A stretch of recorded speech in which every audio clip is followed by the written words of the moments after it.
Hello दोस्तों, स्वागत है आपका आपके अपने YouTube चैनल में। दोस्तों, आज हम चक्रवृद्धि ब्याज का पार्ट 2 पढ़ने वाले हैं। हमने इसके पार्ट 1 को कंप्लीट कर लिया है। और दोस्तों, यदि आप लोगों ने हमारे उस वीडियो को नहीं देखा है तो सबसे पहले प्लेलिस्ट में जाकर उस वीडियो को देखना, क्योंकि दोस्तों उस वीडियो के अंदर हमने बेसिक बातों को और थोड़े बहुत क्वेश्चंस को कवर किया हुआ है। तो दोस्तों, बिना टाइम खराब किए हम डायरेक्टली चलेंगे क्वेश्चन की तरफ। क्वेश्चन आपके सामने है। अब देखिए दोस्तों, क्वेश्चन क्या है। 36,000 रुपए 16.2/3% की दर पर 2 वर्षों के लिए चक्रवृद्धि ब्याज पर दिए गए 2 वर्षों के अंत में कितना ब्याज मिलेगा। दोस्तों, हमें क्या फाइंड करना है? हमें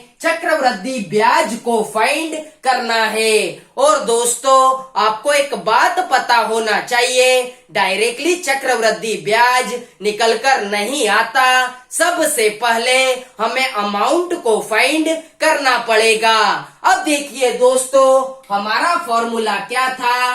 amount is equal to P in the bracket 1 + r/100⁴n।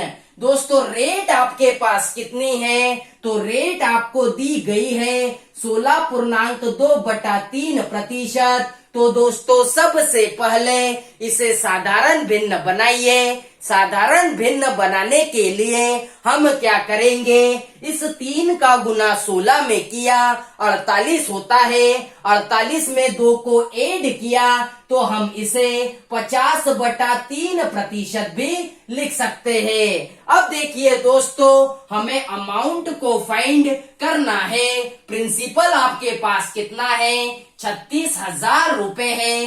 Rate आपने कितनी निकाली? 50/3% निकाली। तो दोस्तों, हमने क्या किया? इस 50 को लिख लिया। और दोस्तों, यह जो बटे का 3 है, इस 100 के साथ में जब गुना करेगा तो बटे में 300 हो जाएगा। दोस्तों, समय आपको कितने वर्ष का दिया हुआ है? 2 वर्ष का समय आपको दिया हुआ है। अब देखिए दोस्तों, 0 से 0 को कट किया, 5 एकम 5 और 5 छंग 30 होता है। तो अमाउंट बराबर 36,000 इंटू में हम इसे ऐसा भी लिख सकते हैं 6 एकम 6 प्लस में 1 7/6 भी हम इसे लिख सकते हैं। दोस्तों, ऐसा मैं कितनी बार लिखूंगा? 2 बार लिखूंगा, क्योंकि दोस्तों हमें समय 2 वर्ष का दिया हुआ है। दोस्तों, अब इसे सॉल्व कर लीजिए, आपका अमाउंट निकल कर आ जाएगा। अब देखिए दोस्तों, 6 गुना 6 कितना होता है?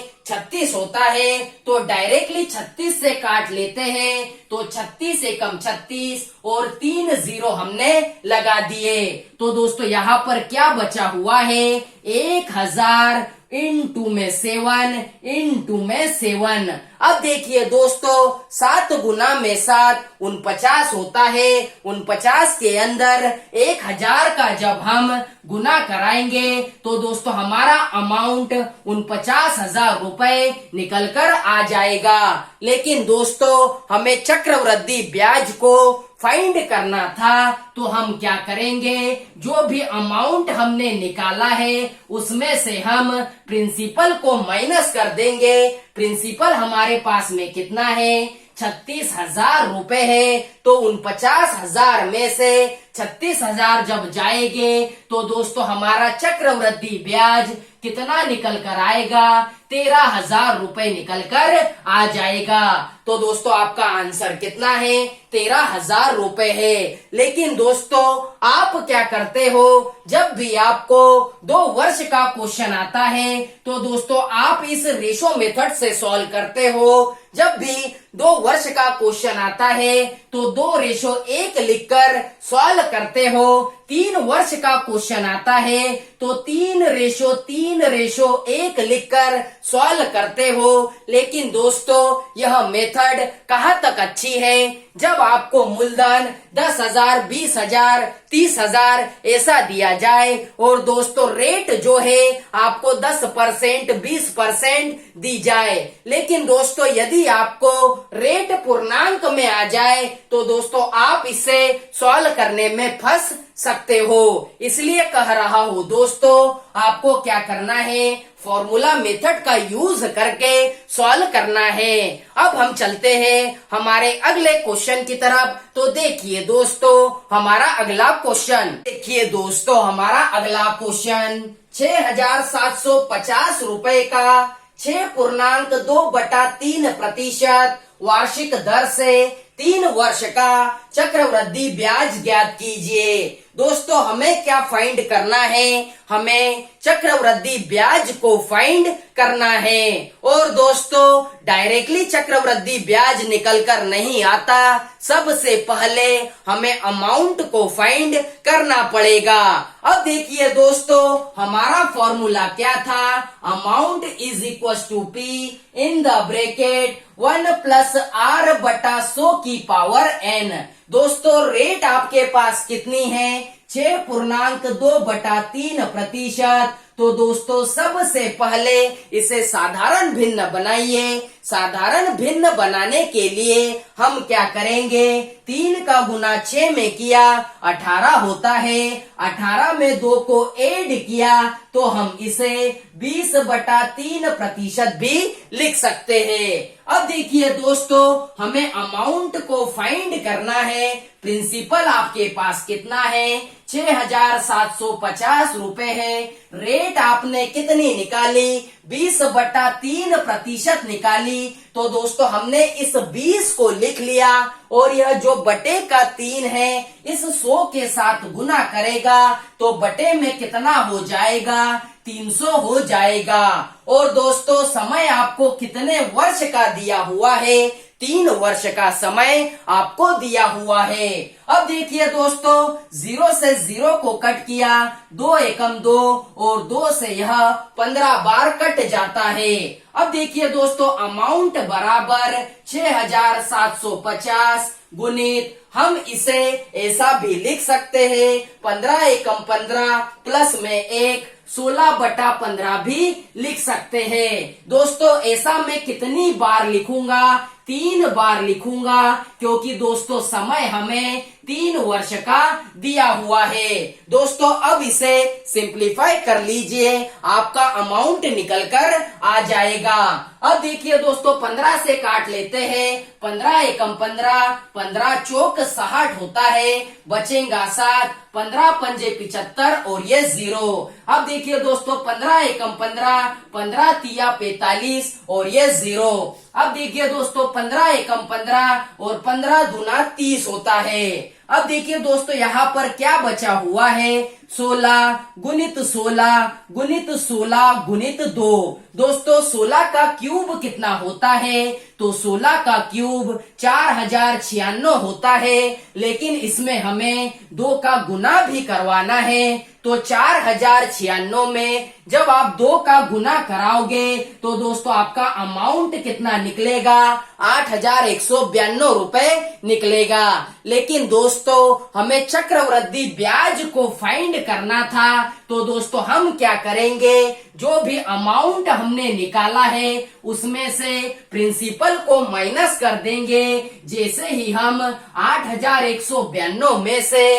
6,750 को घटाएंगे तो दोस्तों हमारा चक्रवृद्धि ब्याज 1,442 रुपए निकल कर आ जाएगा। तो दोस्तों उम्मीद करता हूँ कि आपको यह क्वेश्चन समझ में आया होगा। अब हम चलते हैं हमारे अगले क्वेश्चन की तरफ। तो देखिए दोस्तों हमारा अगला क्वेश्चन, देखिए दोस्तों हमारा अगला क्वेश्चन 5,000 रुपए पर 3 वर्षों का 10% वार्षिक की दर पर चक्रवृद्धि ब्याज कितना होगा। दोस्तों हमें चक्रवृद्धि ब्याज को फाइंड करना है और दोस्तों सबसे पहले हमें अमाउंट को फाइंड करना पड़ेगा। दोस्तों हमारा फॉर्मूला क्या था, amount is equal to P in the bracket 1 plus r बटा 100 की पावर n।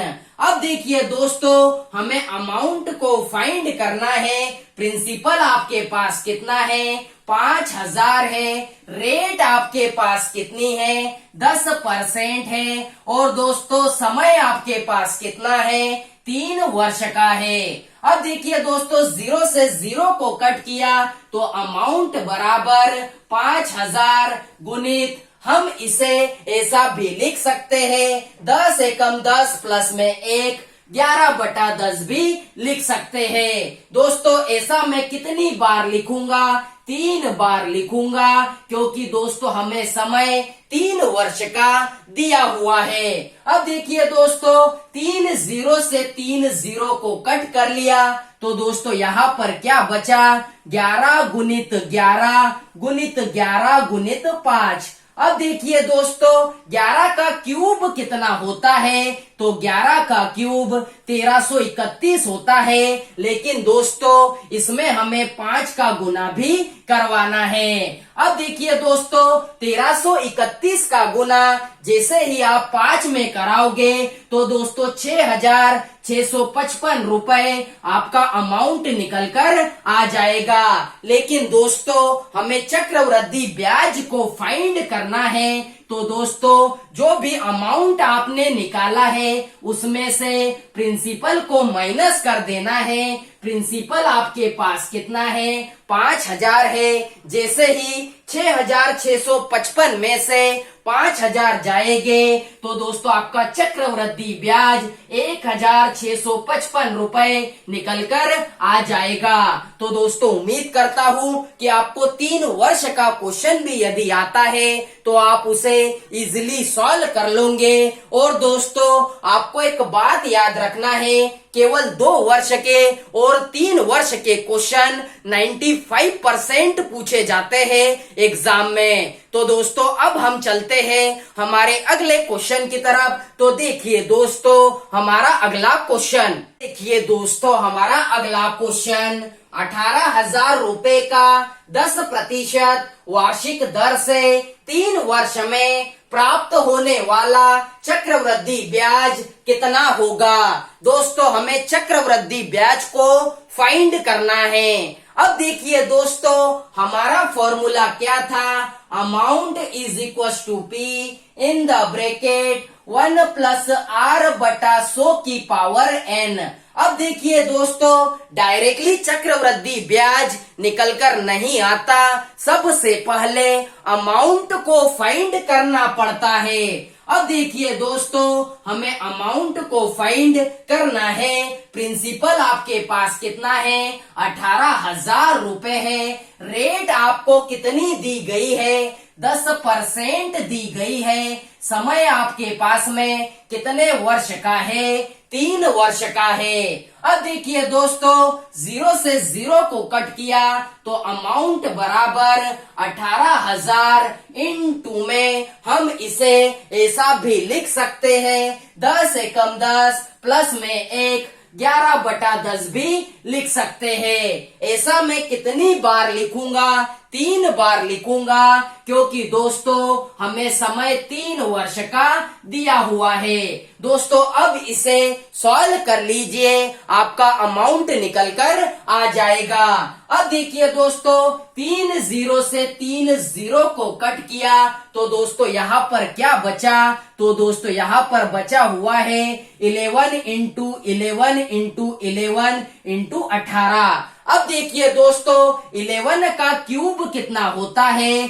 तो 1331 होता है। लेकिन दोस्तों इसमें हमें 18 का गुना भी करवाना है। जैसे ही आप 1331 का गुना 18 में कराओगे तो दोस्तों आपका जो अमाउंट है 23,958 निकलकर आ जाएगा। अब देखिए दोस्तों, आपको एक बात याद रखनी है, जब भी आप चक्रवृद्धि ब्याज के क्वेश्चंस को सॉल्व करोगे तो आपको पता होना चाहिए आपको एक ना एक बार गुना करना ही पड़ेगा। तो दोस्तों इसीलिए कह रहा हूं, आप क्या करना, इस फॉर्मूले का यूज करके सॉल्व करना। उससे क्या होगा दोस्तों, यदि आपको रेट पूर्णांक में भी आ जाए तो दोस्तों आप उसे इजीली सॉल्व कर सकते हो। अब देखिए दोस्तों, हमें क्या फाइंड करना है, हमें चक्रवृद्धि ब्याज को फाइंड करना है। तो दोस्तों जो भी अमाउंट हमने निकाला है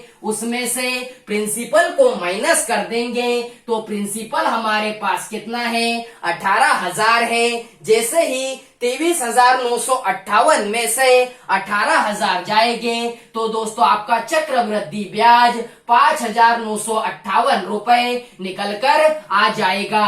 तो दोस्तों उम्मीद करता हूं कि आपको सारे क्वेश्चन आज के समझ में आए होंगे। और दोस्तों आपको याद रखना है, चक्रवृद्धि ब्याज में 2 वर्ष के और 3 वर्ष के 95% क्वेश्चन पूछे जाते हैं।